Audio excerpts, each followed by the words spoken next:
ನನಗೆ ಇನ್ಸ್ಟಾಗ್ರಾಮ್ ಅಲ್ಲಿ ಮತ್ತೆ ಫೇಸ್ಬುಕ್ ಅಲ್ಲಿ ನಾನು 2 ಅಕೌಂಟ್ಸ್ ನ ಮೇಂಟೈನ್ ಮಾಡಿದ್ದೀನಿ. ಒಂದು ವೈಯಕ್ತಿಕ ಖಾತೆ, ನನ್ನ ಪರ್ಸನಲ್ ಲೈಫ್ದು, ಆಮೇಲೆ ಇನ್ನೊಂದು ಪೊಲಿಟಿಕಲ್ ಖಾತೆ.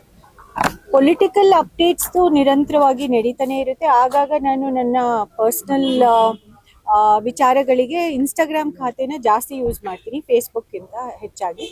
ಬಟ್ ನಾನು ಇತ್ತೀಚಿನ ದಿನಗಳಲ್ಲಿ ಏನು ನೋಡ್ತಾ ಇದ್ದೀನಿ ಅಂದರೆ, ನನ್ನ ಪರ್ಸನಲ್ ಖಾತೆ ಬಗ್ಗೆ ಸಾಕಷ್ಟು ಇಂಟ್ರೆಸ್ಟ್ ಇದೆ. ನಾನು ಪರ್ಸನಲ್ ಖಾತೆನ ಮೊದಲಿಂದನೂ ಅದನ್ನ ಓಪನ್ ಆಗಿ ಪಬ್ಲಿಕ್ ಆಗಿ ಇಟ್ಕೊಂಡಿರೋದು. ನಾನೇನು ಅದಕ್ಕೆ ಪ್ರೈವಸಿ ಸೆಟ್ಟಿಂಗ್ ಮಾಡಿಲ್ಲ, ಪ್ರೈವೇಟ್ ಆಗಿ ಇರಬೇಕು ಅಂತಲೂ ನಾನು ಪ್ರಯತ್ನನೂ ಮಾಡಿಲ್ಲ.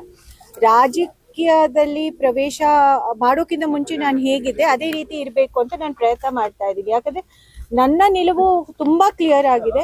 ಎಲೆಕ್ಷನ್ಗಿಂತ ಮುಂಚಿತವಾಗಿ, ಎಲೆಕ್ಷನ್ ಆದ್ಮೇಲೂ ನಾನು ಒಂದು ಪಾರದರ್ಶಕವಾಗಿ ನನ್ನ ಜೀವನನ ನಡೆಸಬೇಕು ಅಂತ. ಯಾಕಂದ್ರೆ ನಾವು ರಾಜಕಾರಣಿಗಳಾಗಿ ಯಾವುದೇ ರೀತಿ ಮುಚ್ಚುಮರೆ ಮಾಡಬಾರ್ದು ಅಂತ. ಏನು ನಮ್ದು ವೈಯಕ್ತಿಕ ಜೀವನ ಇದೆ ಅದನ್ನು ನಾವು ಸಾರ್ವಜನಿಕರ ಜೊತೆ ಹಂಚ್ಕೋಬೇಕು. ನಾವು ಸಾಮಾನ್ಯ ಜನರ ಜೊತೆ ತರನೇ ಬದುಕ್ತೀವಿ ಅಂತ.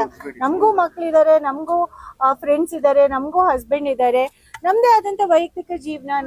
ನಾವು ನಮ್ಮ ಮಕ್ಳು ಬರ್ತ್ಡೇ ಪಾರ್ಟಿ ಮಾಡ್ಬೋದು, ಅಥವಾ ನಮ್ಮ ಒಂದು ಹಬ್ಬನ ಆಚರಣೆ ಯಾವ ರೀತಿ ಮಾಡ್ತೀವಿ, ಅಥವಾ ಫ್ರೆಂಡ್ಸ್ ಜೊತೆ ಹೊರಗಡೆ ಹೋದಾಗ ಯಾವ ರೀತಿ ಇರ್ತೀವಿ ಅಂತ ಅದನ್ನ ತೋರಿಸೋದಕ್ಕೆ ನಾನು ಒಂದು ಈ ಪೀಳಿಗೆ ಆಗಿ ನನ್ನ ಪ್ರಯತ್ನ ಅದು, ಆಯ್ತಾ. ಅದರಲ್ಲಿ ತುಂಬಾ ಜನ ಹಸ್ತಕ್ಷೇಪ, ತುಂಬಾ ಜನದ್ದು ಅವ್ರದೇ ಆದಂತ ಅಭಿಪ್ರಾಯಗಳಿದೆ. ಬಟ್ ಆದ್ರೆ ನನ್ನ ವೈಯಕ್ತಿಕ ಖಾತೆಯಲ್ಲಿ ನಾನು ಏನಾದ್ರೂ ಪೋಸ್ಟ್ ಮಾಡಿದ ತಕ್ಷಣನೇ ನಾನ್ ನೋಡ್ತೀನಿ, ನಂದು ಪೊಲಿಟಿಕಲ್ ಖಾತೆಯಲ್ಲಿ ಯಾರ್ದು ಏನೋ ಆತರ ಕಾಮೆಂಟ್ಸ್ ಇಲ್ಲ, ರೋಡ್ ಬಗ್ಗೆ, ಗುಂಡಿ ಮುಚ್ಚೋದ್ರ ಬಗ್ಗೆ, ಅಥವಾ ಈ ಕೆಲಸ ಆಗಿಲ್ಲ ಆ ಕೆಲಸ ಆಗಿಲ್ಲ ಅಂತ. ಬಟ್ ವೈಯಕ್ತಿಕ ಪೋಸ್ಟ್ ಅಲ್ಲಿ ಏನಾದ್ರೂ ನಾನು ಬೇರೆ ಡ್ರೆಸ್ ಹಾಕಿದ ತಕ್ಷಣನೇ ಅದರಲ್ಲಿ ಇನ್ಸ್ಟಾಗ್ರಾಮ್ MLA ಗುಂಡಿ ಮುಚ್ಚಿಲ್ಲ, ಅದು ಇದು ಅಂತ ತುಂಬಾ ಅಂದ್ರೆ ಪರ್ಸನಲ್ ಆಗಿ ಟಾರ್ಗೆಟ್ ಮಾಡ್ತಾರೆ. ನಾನು ಕೇಳೋದು, ಇದು ಎಷ್ಟು ಮಟ್ಟಕ್ಕೆ ಸರಿ ಅಂತ. ಅಂದ್ರೆ ಮಹಿಳಾ ರಾಜಕಾರಣಿಗಳಿಗೆ ಇದು, ನಾವು ಇರೋದೇ 11 ಜನ ಮಹಿಳಾ ಶಾಸಕಿಯರು.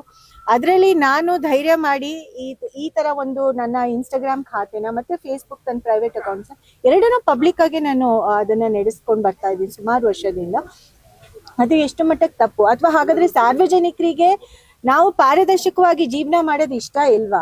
ನಾವು ಅದನ್ನ ಮುಚ್ಚುಮರೆ ಮಾಡ್ಬೇಕಾ? ನಾವು ಅದಕ್ಕೆ ರಾಜಕಾರಣಿಗಳು ಎಲ್ಲದೂ ಮುಚ್ಚುಮರೆ ಮಾಡ್ತಾರೆ, ಅವ್ರ ವೈಯಕ್ತಿಕ ಜೀವನನ ಮುಚ್ಚುಮರೆ ಮಾಡ್ತಾರೆ. ನೀವು ಈ ಪೀಳಿಗೆ ಅವರಾಗಿ, ಸ್ಪೆಷಲಿ ನಾನು ಈ ಯುವ ಪೀಳಿಗೆಗೆ ನಾನು ಕೇಳೋ ಪ್ರಶ್ನೆ, ನಿಮ್ಮ ಪೊಲಿಟಿಷಿಯನ್ಸ್ ಯಾವ ರೀತಿ ಇರಬೇಕು ಅಂತ ನೀವು ನಿರ್ಧಾರ ಮಾಡಬೇಕು ಅಂತ ನಾನು ಅನ್ಕೊಂತೀನಿ. ಎಲ್ಲರೂ ಒಂದು ಚೌಕಟ್ಟಲ್ಲಿ ಹಾಕಿದ್ರೆ ಹೇಗೆ?